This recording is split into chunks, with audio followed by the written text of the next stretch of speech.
Mean value of alternating current. देखिए mean value का मतलब क्या होता है कि ऑल्टरनेटिंग करंट जब फ्लो करता है ना, तो उसका मैग्नीट्यूड और उसका डायरेक्शन चेंजेस विद टाइम।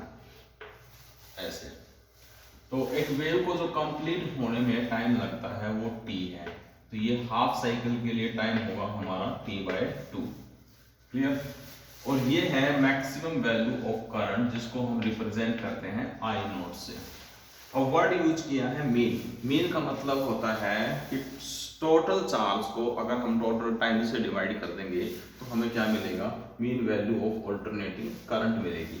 अब क्वेश्चन ये है कि एसी करंट में करंट का मैग्नीट्यूड जो है वो बार बार चेंज होता है।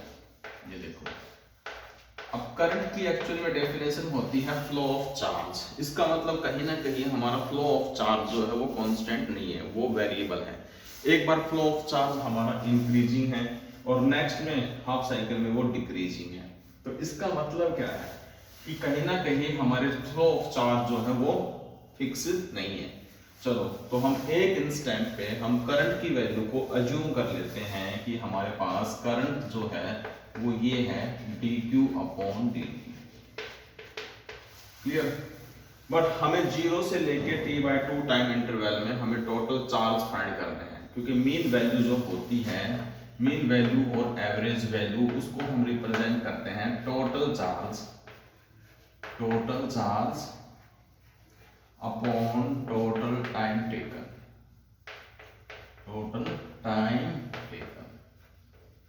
अब यहाँ पे हमें फाइंड करना है इंटरवल 0 से लेके t/2 तक। तो हमारी एवरेज वैल्यू कितनी होगी, टोटल चार्ज हमने अज्यूम कर लिए q और हमारा टाइम कितना है t/2। तो इसको हम जब सोल्व करेंगे तो हमें क्या मिलेगी, एवरेज वैल्यू। बट क्वेश्चन ये है कि हमारे पास टोटल चार्ज तो है ही नहीं, तो हमें टोटल चार्ज फाइंड करने के लिए ये अज्यूम करना पड़ेगा कि लेट कि एक इंस्टेंट पे हमने अज्यूम कर लिया हमारे करंट की वैल्यू ये है। तो फिर dq इज इक्वल टू कितना होता है, I इंटू dt होगा। और ऑल्टरनेटिंग करंट की इक्वेशन हम क्या होती है पहले पढ़ चुके हैं। तो dq is equal to I की जो वैल्यू होती है I naught sine omega into t into dt। Total charge के लिए हमें क्या करना है, इंटीग्रेट करना है, इंटीग्रेट। और इंटीग्रेशन में हमारी स्टार्टिंग होगी 0 से कब तक, t/2 तक।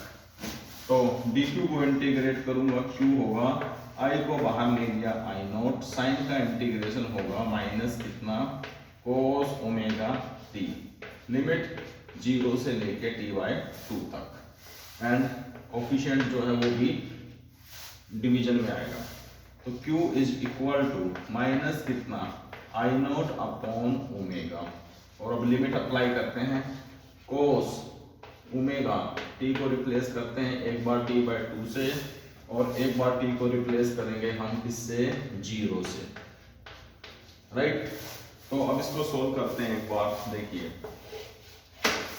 q is equal to I naught upon omega, minus sine था, यस, एंड cos ओमेगा यानी कि 2π/t इंटू t/2।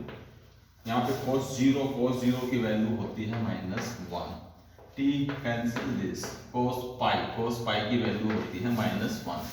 तो q इज इक्वल टू -1 और -2 मल्टीप्लाई दिस 2I नॉट, और ओमेगा हमारे पास कितना है 2π/t है, कैंसिल। तो फिर I not into T upon कितना, पाई। तो हमारे पास जो टोटल चार्ज की वैल्यू कितनी आई है, I not T upon pi है।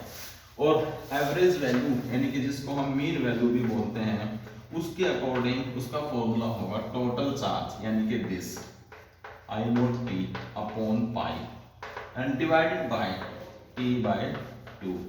तो इसको हम सॉल्व करते हैं, t और t कैंसिल हो जाएगा, तो 2I नॉट अपॉन कितना, पाई, एंड 2 अपॉन पाई किसका है 22/7, तो मल्टीप्लाई 7/22 ऑफ कितना, I नॉट।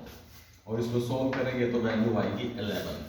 और जब हम 11 को डिवाइड करेंगे तो वैल्यू आएगी हमारी 0.637 of I not. Right, clear. तो ये हमारी क्या आ गई, एवरेज वैल्यू आ गई किसकी, 0.637 ऑफ कितना, आई नॉट। इसी को हम क्या बोलते हैं, मीन वैल्यू। ये जो मीन वैल्यू आई है ये केवल पॉजिटिव हाफ साइकिल के लिए है। तो same for negative half cycle के लिए ये वैल्यू कितनी होगी, -0.637 ऑफ आई नॉट। और फॉर कंप्लीट साइकिल के लिए अगर मैं इन दोनों को ऐड करूं तो मेरी एवरेज वैल्यू कितनी आएगी, 0। क्लियर।